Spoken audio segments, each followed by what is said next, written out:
Hi guys, hope you're well. I'm Afaf and I'm really glad that you're here today because what we're going to be talking about today is something that's really interesting. It's really close to my heart. I'm going to be talking about how we can better prepare ourselves for the holy month of Ramadan, which is just approaching.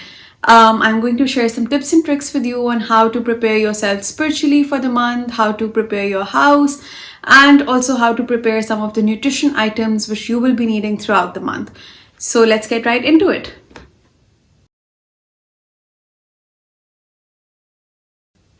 The first and the most important aspect of getting ready for Ramadan is to prepare yourself spiritually for the spirit of this holy month and to be in the mindset which enables you to make the most out of this month.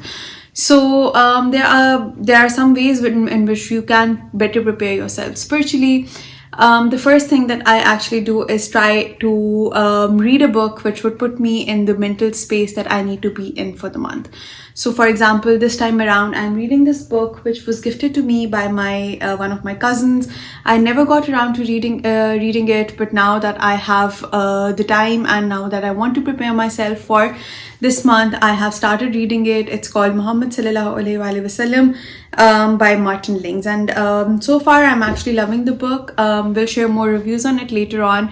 But the important thing is that you start some sort of reading, start watching some sort of videos, which put you in the mindset of spiritually preparing for Ramadan.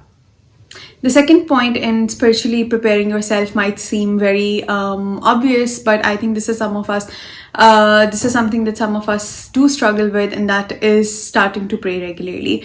A lot of us do try to pray at least a few times a day, but starting to putting yourself in a habit to pray regularly, all 5 prayers of the day, is something that we can start off with.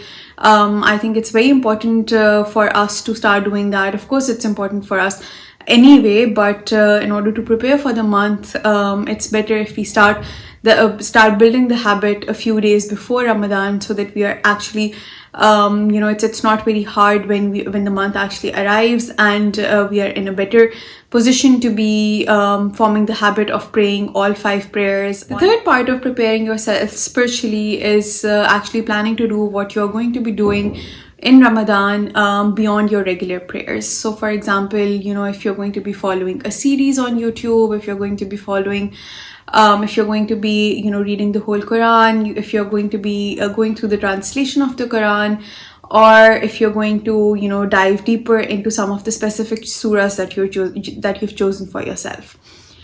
For example, last year I went through this series by Yasir Qazi in which he was explaining what each surah in each juz in each para contains, what are the main themes of those surahs and those paras, and that really helped me understand the Quran in a better way. It was something which I could not have done on my own, and I really felt that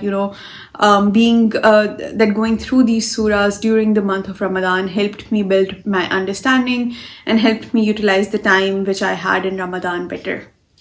I will share some of the links of some of the series which are happening this year, which have happened in the past years, which I feel like could be a good starting point for you if you're planning to do something like this to enrich your spiritual journey during the month.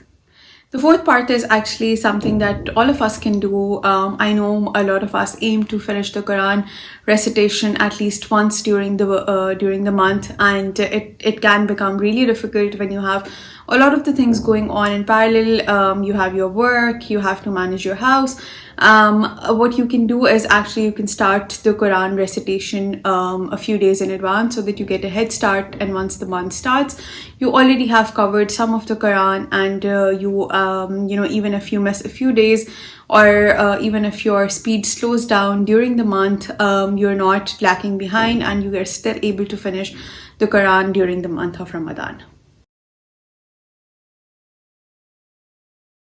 So now that we've talked about spiritually preparing for the month, it's time for you to start thinking about cleaning your surroundings, cleaning your house. What really helps me is deep cleaning different areas of my house. I would do a deep cleaning of the kitchen closets, of my wardrobe, so that I don't have to think about all of those things during the month itself.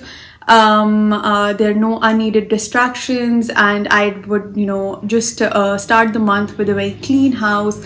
I would deep clean all the areas which are used on a daily basis, and ensure that the surroundings are very neat and clean, and they are ready for the Ramadan vibes that we're all craving for. The second thing that I actually like to do is create a prayer corner. I know this is something that a lot of people do. I feel like it's really helpful in creating that energy, creating those vibes. Create a specific area in your house where you have placed your prayer mat, where you've placed Quran and whatever other texts that you are reading nearby, so that you can just go and sit in that area whenever you have time, whenever you are praying. Create some sort of cozy vibes, light a candle, maybe put some fairy lights, and have some sort of a comfortable seating area there, so that you can sit for long hours when you're reading the Quran, or when you're doing some daily azkar. This really helps you in looking forward to your prayer experience during the month. The third thing that you can do to prepare your house for Ramadan is actually put up some Ramadan decor. If you're into that kind of stuff, you can put up some fairy lights, you can light some candles around the house, you can put up some buntings which say Ramadan Kareem or Ramadan Mubarak. You can find a lot of other Ramadan decor items on different pages, on different websites as well, which would help add some Ramadan vibes to your house. For me, I just put on some fairy lights. I try to light a candle every day so that the house smells nice. And I try to put up some sort of trays with dates in them around the house. But if you would like, there are some very fancy, some very nice decor items that you can find online.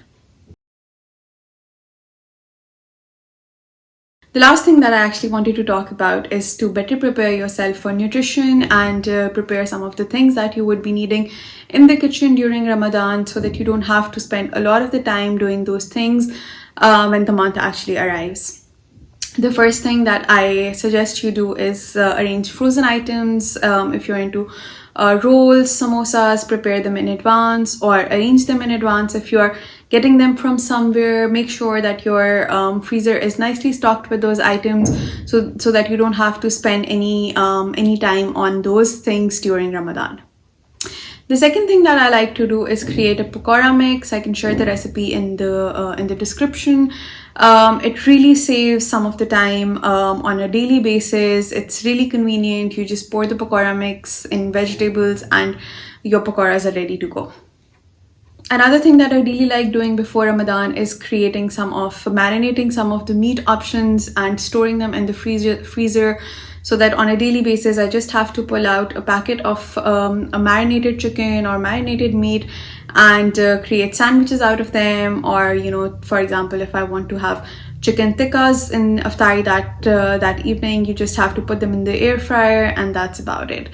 Preparing and marinating meat in advance and freezing it in portion sizes has really made my life easier in earlier Ramadans, and that is what I aim to do this year as well. Another thing that you can do is actually create chutneys in advance. Green chutney, imli chutney. You can also squeeze and store lemon juices so that you can make lemonade on the go. You can store frozen strawberries so that you can make milkshakes. These are some of the things that I do, and I am pretty sure that a lot of other people do as well. But putting some sort of an effort in planning your meals would definitely be helpful for you in the month. Another thing that I actually do to prepare for series is create some seri items and freeze them in batches. For example, I have some batches of keema stored. I have some batches of similar things that we can have with parathas in series, so that you don't have to cook for seri every single day of the week during Ramadan.